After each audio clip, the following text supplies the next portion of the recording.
Apa hukum perempuan sholat ke masjid?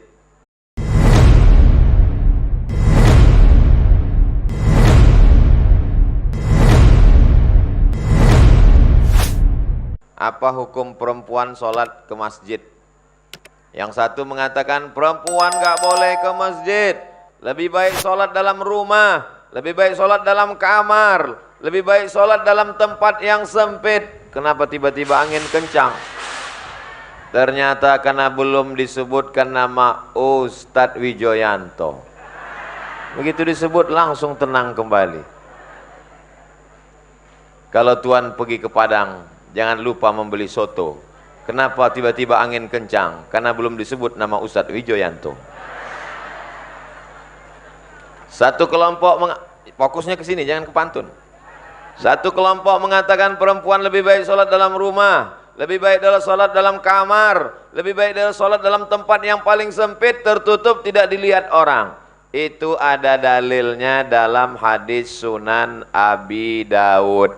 Jadi kalau nanti ada ustadz yang ceramah, perempuan jangan ke masjid, di rumah aja, di kamar aja, di tempat ruang yang paling sempit, lebih selamat. Betul apa enggak betul? Betul kok datang kemari. Karena ada hadis satu lagi, Beb. Hadisnya la tamna'u ima Allah masajid Allah.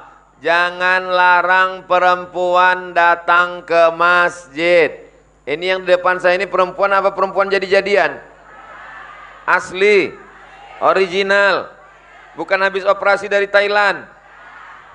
Jangan larang perempuan ke masjid. Adakah pertentangan hadis yang pertama dengan hadis yang kedua? Memang susah mikir kalau belum makan siang ya.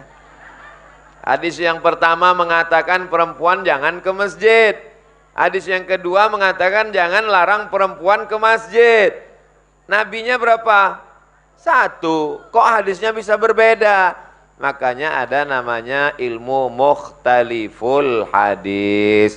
Jadi kalau ada orang mengatakan ini terjadinya kontradiktif antar masyarakat, banyak sekali pendapat begini begono. Ini karena kita tidak berpegang kepada sunnah. Marilah kita kembali kepada sunnah. Insya Allah kita akan bersatu. Oh, hadisnya aja beda kok. Hadisnya dua. Yang satu mengatakan jangan ke masjid, yang satu mengatakan jangan larang orang ke masjid. Maka yang menyelesaikan masalah ini adalah ulama. Apa kata Imam Nawawi? Di halaman 28, Ustadz Somad nulis buku kok ditulis Arab gundulnya Pak Ustadz. Saya udah tulis terjemahnya. Seperti kita bertamu ke rumah orang, ada kacang, ada agar-agar, nggak usah dimakan semua, sesuaikan dengan kemampuan gigi. Kalau mampunya agar-agar, ya agar-agar aja, kacangnya jangan dikunyah. Kalau mampu semuanya, telan. Begitu juga buku ini. Kenapa ada Arab gundulnya? Bagi santri kiai baca Arab gundulnya. Saya nggak mampu, kan ada terjemahnya. Untuk apa Ustadz Arab buat Arab gundulnya? Supaya orang jangan nuduh Ustadz Somad, Ustadz penipu, pembohong. Iya cuma ngarang aja tuh, belum tentu ada. Ini dia. Idza lam yatarattab alaihi fitnatun wa annaha la takhruju matibatan. Kalau perempuan itu keluar rumah tidak menimbulkan fitnah dan tidak memakai parfum berlebih-lebihan. Kalau parfum hanya sekedar menghilangkan bau ketek, enggak apa-apa. Tapi kalau sampai berlebihan, sampai imam di atas lantai 2 hilang ayatnya gara-gara wow, menimbulkan fitnah. Selama perempuan itu cukup syarat, hukumnya ke masjid mubah. Boleh. Di Palestina, perempuan nggak boleh ke masjid, takut ditangkap tentara Israel. Di Masjid Raya atau Masjid Agung? Masjid Raya Al-Ittihad. Ada ibu-ibu ditangkap Israel? Nggak ada. Jadi kalau ada bapak-bapak yang bilang, kamu jangan ke masjid.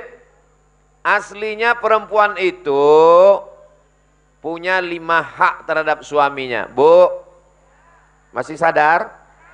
Ibu punya 5 hak terhadap suami. Yang pertama makan. Ibu udah makan? Yang kedua pakaian. Ibu sudah dikasih pakaian? Yang ketiga tempat tinggal. Sudah dikasih tempat tinggal? Yang kelima pendidikan.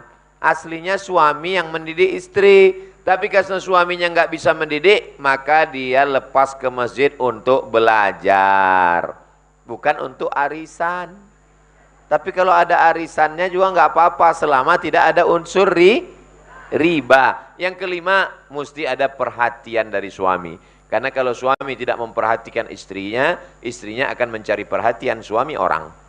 Assalamualaikum. Bersama Saling Sapa TV.